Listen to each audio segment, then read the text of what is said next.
Bonjour à tous.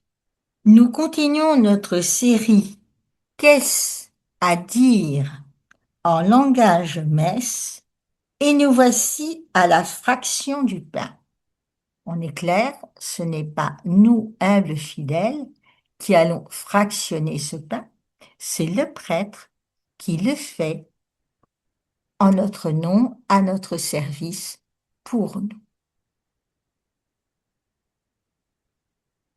Voici que ce geste a une grande signification.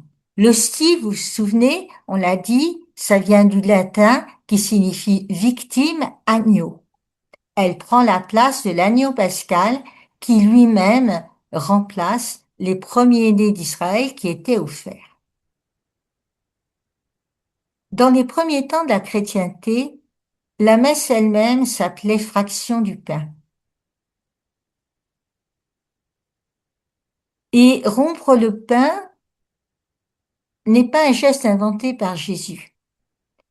C'est le geste qui est accompli par les pères de famille à tous les repas religieux des Juifs le jour de sabbat et de fête, et tout particulièrement lors de la Pâque, où la galette de pain est sans levain, et il a lieu au début du repas, après que le frère a prononcé la bénédiction. C'est donc dans un rituel juif qu'elle existe, et Jésus lui-même, juif, a accompli ce rite de fraction du pain.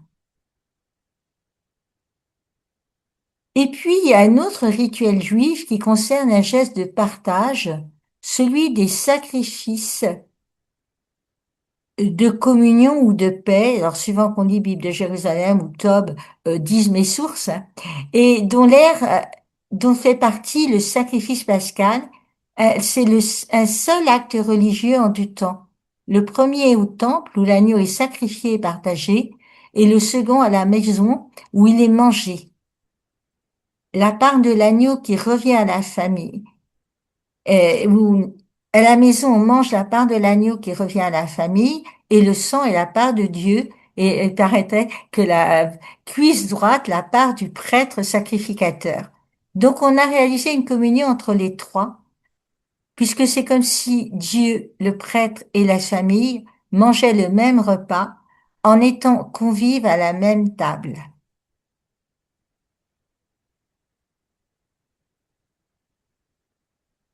Donc le prêtre rompt le pain. Il va mettre dans le calice une parcelle de l'hostie pour signifier l'unité du corps et du sang du Seigneur dans l'œuvre du salut, c'est-à-dire le corps du Christ Jésus vivant et glorieux. Et nous, bien sûr, pendant ce temps-là, on va dire, elle nous coquine, elle parle de la fraction du pain, et nous, on a l'habitude de dire agneau de Dieu. Vous avez compris pourquoi il y avait l'agneau qui était partagé, puisque le Christ est l'agneau.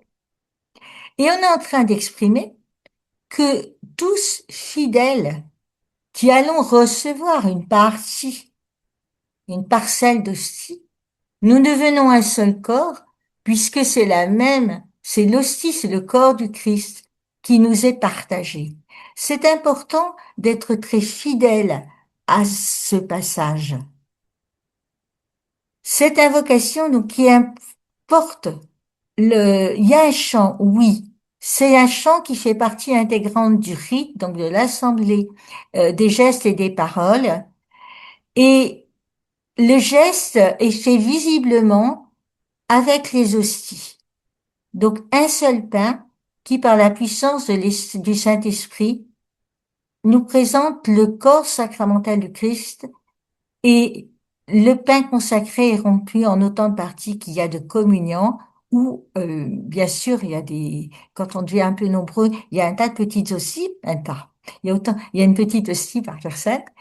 Et donc, par la fraction du pain, accompagnée du chant litanique de l'agneau de Dieu, eh bien, on va du corps sacramentel rompu à la construction d'un corps mystique. L'unique pain mis en part fait des participants un unique corps. voilà ce qu'il nous disait un liturgique du diocèse de Saint-Claude. Donc, fraction du pain. Pendant que nous disions agneau de Dieu, nous entendons, nous voyons, nous participons à cette fraction du pain qui va faire que nous aurons notre part au banquet. Merci pour votre attention. Merci pour votre fidélité et je vous dis à la prochaine fois pour une prochaine vidéo.